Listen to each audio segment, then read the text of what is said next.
KTV Originals।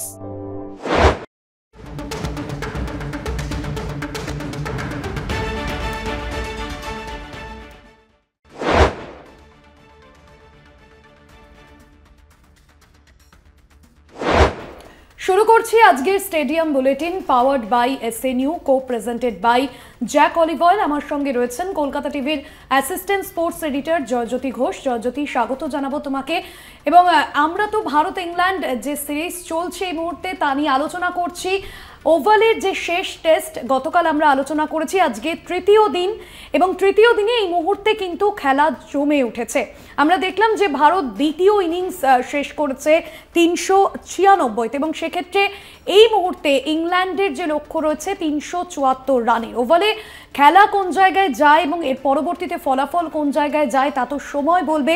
তবে বেশ কয়েকজনের নাম আজকে বলতেই হয়, যশস্বী জয়সওয়াল এবং পাশাপাশি আকাশদীপ, তাদের দুর্দান্ত পারফরমেন্স এই নিয়ে আলোচনা করব। তবে জয়জ্যোতির কাছে জানতে চাইবো এই মুহূর্তে ম্যাচ কোন জায়গায় দাঁড়িয়ে, যে প্রশ্ন প্রত্যেক দিনই তোমার কাছে শুরুতে করি। দেখো ভার্সিটি, দুর্ধর্ষ জায়গায় ম্যাচ এবং এর থেকে ভালো টেস্ট ক্রিকেটের বিজ্ঞাপন আর কি হতে পারে যে জায়গায় এই সিরিজ যাচ্ছে। এবং এখনো পর্যন্ত কিন্তু বোঝা যাচ্ছে না যে এই সিরিজে মানে শেষ হাসি কে আসবে। ভারত যদি জেতে তাহলে আমি বলবো যে ভার্চুয়ালি শুভমান গিল হাসবেন না শেষ হাসি। তবে ভারত যদি হেরে যায় তাহলে অবশ্যই ইংল্যান্ডের দিকে মানে সিরিজ চলে যাবে বলা বাহুল্য। তবে এই মুহূর্তে একদম টান টান উত্তেজনা এই ম্যাচকে ঘিরে, যেখানে 374 টার্গেট তুমি অলরেডি বললে। এবং এই মুহূর্তে কিন্তু ইংল্যান্ড একদম পজিটিভ ব্যাটিং করছে, ভুলে গেলে চলবে না। হেডিংলিতে 370-এর উপর চেস কিন্তু ইংল্যান্ড করেছে, তাই এটা কিন্তু অলরেডি টেস্টেড। এবং সেই ম্যাচে বেন ডাকেট 149 রান করেছিলেন। তাই এখন যে কোনো দিকে যেতে পারে ম্যাচ। এই টেস্ট ম্যাচ 15টা সেশনের, কখনো একটা সেশন যদি ইন্ডিয়া ভালো যায় তারপরে সেশন ইংল্যান্ডের ভালো যাচ্ছে। তাই প্রতি সেশন ওয়াইজ খেলতে হবে। এবং সবথেকে বড় ব্যাপার যেটা, এই মুহূর্তে ভারতীয় বোলারদের 200% দিয়ে বোলিং করতে হবে। প্রসিদ্ধ কৃষ্ণা হোক, মোহাম্মদ সিরাজ হোক, এরা দুজনেই দুর্ধর্ষ বোলিং করেছিলেন না প্রথম ইনিংসে। এবং আমরা দেখি যে প্রথম ইনিংসে প্রথম সেশনটা খারাপ যাওয়ার পর দ্বিতীয় সেশনে দুর্দান্ত কামব্যাক করেন না এই দুই বোলারের দ্বারা। তাই সেরকম পারফরমেন্সের অপেক্ষায় আমরা প্রত্যেকে, ভারতীয় ক্রিকেট অনুরাগীরা প্রত্যেকে, যদি ভারত জিততে পারে তাহলে এই মুহূর্তে দাঁড়িয়ে কিন্তু ভারতীয় বোলারদের স্পেশাল কিছু করতে হবে একদমই। এবং আজকে যে শুরুতেই তোমাকে বলছিলাম যাদের কথা, যশস্বী জয়সওয়াল এবং আকাশদীপকে তো আমরা নতুনভাবে বল হাতে তো আমরা তাকে দেখেইছি, কারণ এবার তার ব্যাট হাতে মাস্তানি দেখলাম। বল হাতে আমরা দেখেছিলাম যে এজবাস্টানে তিনি 10টি উইকেট নিয়েছিলেন এবং তারপর তাকে নিয়ে নানান লেখালেখি হয়েছিল। কিংবদন্তিরাও বলেছিলেন যে জশপ্রীত বুমরার অনুপস্থিতিতে তিনি যেভাবে ভারতীয় বোলিং লাইন আপের ফর্ম পূরণ করেছিলেন এবং ব্যাট হাতেও তিনি কিন্তু আজকে দুর্ধর্ষ 66 রানের তিনি অর্ধশতরান করলেন। কি বলবে? এবং পাশাপাশি খুব গুরুত্বপূর্ণ জয়জ্যোতি, 2000 সালের পর যদি 2000 সাল থেকে পরিসংখ্যান দেখি যে ভারতীয় ক্রিকেটে নাইট ওয়াচম্যান হিসেবে তার কিন্তু এলিট ক্লাসে নামও যুক্ত হলো। একদমই, মানে আকাশদীপের এই পারফরমেন্স নিয়ে কোনো কথাই হবে না। আর এজবাস্টনে ঠিক বলেছো যে বল হাতে মস্তানি, এবং এখানে নাইট ওয়াচম্যান হিসেবে ইংল্যান্ডের মাটিতে 66 রান করবেন, এটা জাস্ট ভাবা যায় না। আমি দেখছিলাম যে তার হাইয়েস্ট স্কোর ফার্স্ট ক্লাস ক্রিকেটে 53, খুব ভুল না হলে 53 রান করেছিলেন ফার্স্ট ক্লাস ক্রিকেটে, সেটা ঝাড়খণ্ডের এগেনস্টে সম্ভবত। এবং তারপর ইংল্যান্ডের বিরুদ্ধে ইংল্যান্ডের উইকেটে 66 রান করবেন নাইট ওয়াচম্যান হিসেবে, জাস্ট অবিশ্বাস্য। এর আগে অমিত মিশ্রা নাইট ওয়াচম্যান হিসেবে 84 রান করেছিলেন ঠিকই, তবে সেই সময়টা আলাদা ছিল এবং এটা আলাদা পরিস্থিতি। এবং যে পরিস্থিতিতে ব্যাটিং করেছেন এই আকাশদীপ, সত্যি মানে আমাদের বলতে বাধা নেই, the sky is the limit for Akashdeep. দুর্ধর্ষ ব্যাটিং এবং এবার বোলিংটাও করতে হবে। মানে আকাশদীপ যেটা ব্যাট হাতে করা সেটা তো করে দিয়েছেন। এবং খুব ভালো একটা মুহূর্ত দেখলাম যে আকাশদীপ যখন আউট হচ্ছেন, কালকে যে বিতর্কটা হয়েছিল যে যখন বেন ডাকেট ফিরছেন তখন ঘাড়ে হাত দিয়ে যে তাকে প্যাভিলিয়নের রাস্তা দেখাচ্ছিলেন, সেটা নিয়ে অনেক লেখালেখি হয়েছে। মাইক আথারটন বলেছেন যে এটা ঠিক করেনি, এবং অন্য ইংল্যান্ড কিংবদন্তিরাও বলেছেন যে এভাবে এই বিহেভিয়ার আকাশদীপের কিন্তু একদম এক্সপেক্টেড নয়। তবে বোধহয় আজকে সমাপ্তি ঘটিয়ে দিলেন বেন ডাকেট নিজে। এবং যখন আকাশদীপ এরকম একটা ইনিংস খেলে ফিরছিলেন সেই সময় তিনিও কিন্তু তার কাঁধে হাত দিলেন এবং খুব মানে মিউচুয়াল হাসি দু তরফ থেকেই দেখা গিয়েছে।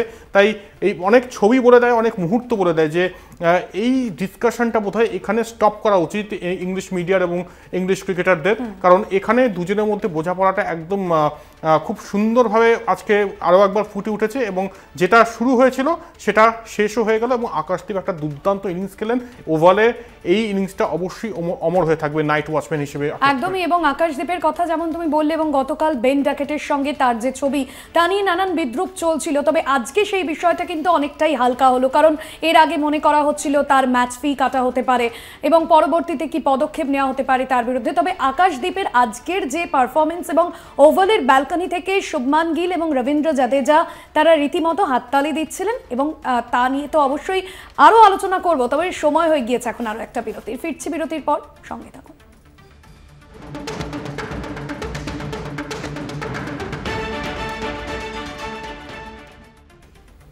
ফিরে এলাম বিরতির পর। আলোচনা চলছে। বিরতিতে যাওয়ার আগে যশস্বী জয়সওয়ালকে নিয়ে আমরা আলোচনা করব বলছিলাম। জয়জ্যোতি, আমরা দেখলাম যশস্বী জয়সওয়াল তিনি আজকে ব্যাট হাতেই কার্যত অপ্রতিরোধ্য। যশস্বী জয়সওয়ালের যে পারফরমেন্স এবং আজকে তিনি 100 রান করলেন, 118 রান করেছেন তিনি এবং কার্যত ইংরেজ বোলারদের শাসন করলেন।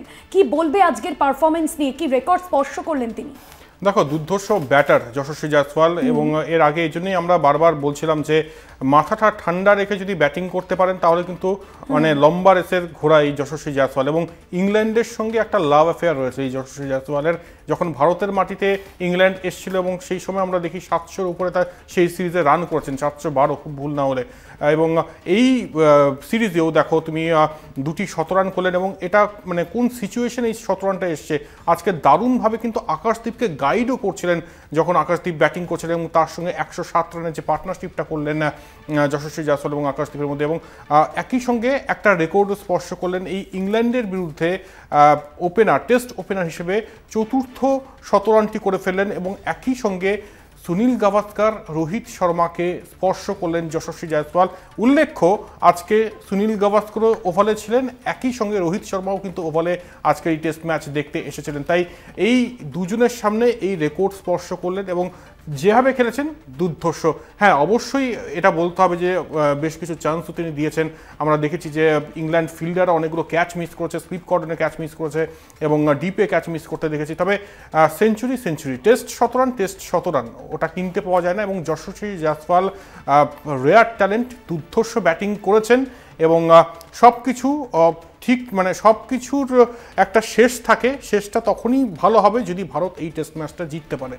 একদমই, এবং যশস্বী জয়সওয়ালকে নিয়ে বলতেই হয় যেখানে ইংল্যান্ডের যদি বাসবল থাকে তাহলে যশস্বী জয়সওয়াল তিনি যেন তার ব্যাটে আজকে জবাব দিলেন। এবং যেমনটা তুমি বললে, এর আগেও আমরা বলেছি যে যশস্বী জয়সওয়াল তিনি যদি তার ধারাবাহিকতা রাখতে পারেন তাহলে কিন্তু তিনি অনেকটা দূর এগোতে পারবেন তার রানের মধ্যে। এবার আসি শুভমান গিলের কথায়। শুভমান গিল তিনি এই টেস্টে 700-র বেশি রান করে ফেলেছেন, তবে এখনো পর্যন্ত তিনি কিন্তু তার রেকর্ড ছুঁতে পারলেন না। কি রেকর্ড তার হাতছাড়া হলো জয়জ্যোতি? দেখো, 2টো টেস্টের পর আমরা ভেবেছিলাম যে নিশ্চিতভাবে সুনীল গাভাস্কারের যে 774 রানের রেকর্ডটা ছিল 1971-এ ওয়েস্ট ইন্ডিজের বিরুদ্ধে তিনি করেছিলেন সেটা ভেঙে ফেলবেন এই শুভমান গিল, তবে সেটা হলো না। মানে এটা আনফর্চুনেট। শুভমান গিল যথেষ্ট ভালো খেলেছেন এবং শুভমান গিল মানে গত টেস্টেও যে সেকেন্ড ইনিংস মানে 100 রানটা করেছেন সেটাও দুর্ধর্ষ।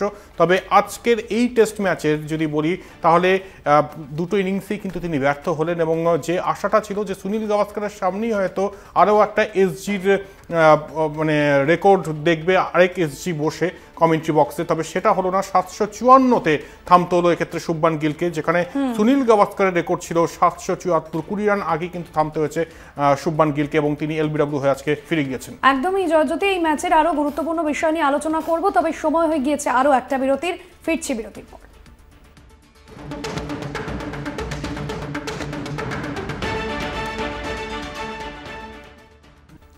ফিরলাম বিরতির পর, আর এবার যাদের নিয়ে কথা বলবো ওয়াশিংটন সুন্দর এবং রবীন্দ্র জাদেজা। আমরা দেখেছিলাম জয়জ্যোতি ম্যানচেস্টারে ম্যাচ ড্রয়ের ক্ষেত্রে তাদের একটা ইম্পর্টেন্ট রোল ছিল এই রবীন্দ্র জাদেজা এবং ওয়াশিংটন সুন্দর, এবং আমরা আজকে দেখলাম যে ওয়াশিংটন সুন্দর তিনি শেষ মুহূর্তে দুর্ধর্ষ লড়াই করলেন। কি বলবে তুমি আজকে? দেখো দুজনেই কিন্তু মানে ক্রাইসিস ম্যান, এবং আমরা দেখেছি যে গত ম্যাচের কথা তুমি বললে যেভাবে তারা ম্যাচ বাঁচিয়েছিল, আজকেও তুমি যদি দেখো একদম মানে কঠিন সময়ে এসে ডেলিভার করেছেন। এক্ষেত্রে রবীন্দ্র জাদেজা, নতুন করে বলার কিচ্ছু নেই, এই পুরো সিরিজ জুড়েই কিন্তু মানে ব্যাটার জাদেজার অন্য অবতার দেখি আমরা। ইংল্যান্ডের মাটিতে যেভাবে তিনি হাফ সেঞ্চুরির পর হাফ সেঞ্চুরি করে গিয়েছেন, হ্যাটস অফ রবীন্দ্র জাদেজাকে, এবং তারপর যে তরবারি দিয়ে কায়দায় তার যে সেলিব্রেশন সেটাও দেখার মতো। তবে ওয়াশিংটন সুন্দর, গৌতম গম্ভীর কেন ব্যাংক করেন বারবার এই ওয়াশিংটন সুন্দরকে, সেটা কিন্তু আজ আরও একবার স্পষ্ট হয়ে গেল। যখন পরপর উইকেট পতন হচ্ছে, একদম শেষ উইকেটে খেলা চলছে, সেই সময় একটা দুর্ধর্ষ ক্যামিও, মানে সুন্দর ক্যামিও ওভালে দেখলো, ওভালে যারা যারা এসছিলেন, এবং পরপর মানে ফ্রিকুয়েন্টলি তিনি 6 মারলেন। আর এই যে স্কোরটা তুমি দেখছ 396, এবং যেখানে ইংল্যান্ডের এখন টার্গেট 374, এটা কিন্তু হতো না যদি ওয়াশিংটন সুন্দর না থাকতেন। দুর্ধর্ষ টিমম্যান, এবং ওয়াশিংটন সুন্দরকে কি বলবো, মানে কি বলে আখ্যায়িত করবো জানি না। ওয়াশিংটন সুন্দরের তুলনা বোধহয় তিনি নিজেই। তিনি যখন বল হাতে আসেন তখনও ডেলিভার করার চেষ্টা করেন যতটা সম্ভব, এবং ব্যাট হাতে বারবার তিনি প্রমাণ করেছেন যে কতটা ইনভ্যালুয়েবল, কতটা প্রাইসলেস তিনি। তাই নতুন করে বলার কিচ্ছু নেই, একদম পারফেক্ট টিমম্যানের প্রকৃষ্ট উদাহরণ ওয়াশিংটন সুন্দর। একদমই। এবং আরও একজনের কথা বলতেই হয়, ধ্রুব জুরেল। তার 34 রানের ইনিংস কতটা গুরুত্বপূর্ণ তুমি কি মনে করছো? দেখো, ঋষভ পন্থ নেই, এবং স্বভাবতই ধ্রুব জুরেলের উপর কিন্তু বাড়তি রেসপন্সিবিলিটি ছিল, শুধুমাত্র গ্লাভস হাতে নয়, উইকেটের সামনেও ব্যাট হাতে তার উপর রেসপন্সিবিলিটি ছিল। এবং আজকের এই যে 34 রানটা হয়তো দেখাচ্ছে 34, কিন্তু এই 34 ইকুইভ্যালেন্ট হচ্ছে 84-র কাছাকাছি। মানে যেভাবে তিনি ব্যাটিং করেছেন এবং যেভাবে একটা পার্টনারশিপ বিল্ড করেছেন, এবং রানে বল প্রায় খেলছিলেন তিনি, তাই এই 34 রানটারও কিন্তু যথেষ্ট রকমভাবে ভ্যালু রয়েছে, এবং অবশ্যই তিনি সেটা ডেলিভার করেছেন ক্রাইসিস মোমেন্টে। একদমই। এবং যার কথা বলতে হয় করুণ নায়ার, আমরা দেখলাম যে প্রথম ইনিংসে তিনি অর্ধ-শতরান করেছিলেন, তবে এই ইনিংস কিন্তু তাকে ভালো উপহার দিতে পারলেন না টিম ইন্ডিয়াকে। করুণ নায়ারের ইনিংস নিয়ে কি বলবে? তার কি কেরিয়ার সেক্ষেত্রে শেষ হতে বসলো? দেখো, করুণ নায়ার প্রথম ইনিংসে ভালো একটা মানে অর্ধ-শতরান করেছেন ঠিকই, তবে বারবার কিন্তু সুযোগ আসবে না। সুযোগকে যখন আসবে সেই সময় যদি সেটাকে সদ্ব্যবহার করা না হয় তাহলে খুব মুশকিল। এবং আজকে একটা দারুণ সুযোগ ছিল করুণ নায়ারের সামনে, আরও একবার কিন্তু সুযোগটা হাতছাড়া করলেন। এরপরে যদি সুযোগ না আসে তাহলে কিন্তু কোনো কমপ্লেন করা যাবে না। একদমই। এবং ভারতের বিভিন্ন বিষয় নিয়ে তো আমরা আলোচনা করলাম, অবশ্যই আরও একটা বিষয় তোমাকে বলি যে ক্রিস ওকস, তিনি কি ব্যাটিং করতে পারবেন, কি মনে করছো? না, কোনো সম্ভাবনা নেই। ইসিবি সূত্রে যে খবর, ক্রিস ওকসের কাঁধের হাড় কিন্তু সরে গিয়েছে, তাই ব্যাটিং করার কোনো সম্ভাবনা নেই। শুধু এই টেস্ট কেন, অ্যাশেজেও অনিশ্চিত ক্রিস ওকস। তাই যদি উইকেট নিতে পারে কালকের প্রথম সেশনে ইন্ডিয়ান টিম, তাহলে অবশ্যই কিন্তু অ্যাডভান্টেজে চলে যাবে ইন্ডিয়া। তবে দেখতে হবে বাসবল যেন শুরু না করে ইংল্যান্ড। একদমই একদমই। এবং এখনো পর্যন্ত জয়জ্যোতি ম্যাচের স্কোর যেটা বলছে, ইংল্যান্ড ব্যাটিং করছে 44 বলছে, সেক্ষেত্রে তো চাপ থাকছে আগামীকালের জন্য। অবশ্যই চাপ থাকছে, তবে ফার্স্ট সেশনটা অত্যন্ত গুরুত্বপূর্ণ, সেখানে উইকেট তুলতে হবে ভারতীয় বোলারদের। একদমই। এবং অবশ্যই আগামীকালের দিকে নজর থাকবে। আপাতত আজকে স্টেডিয়াম বুলেটিন এখানেই শেষ করছি। দেখতে থাকুন কলকাতা টিভি, রাত দিন 7।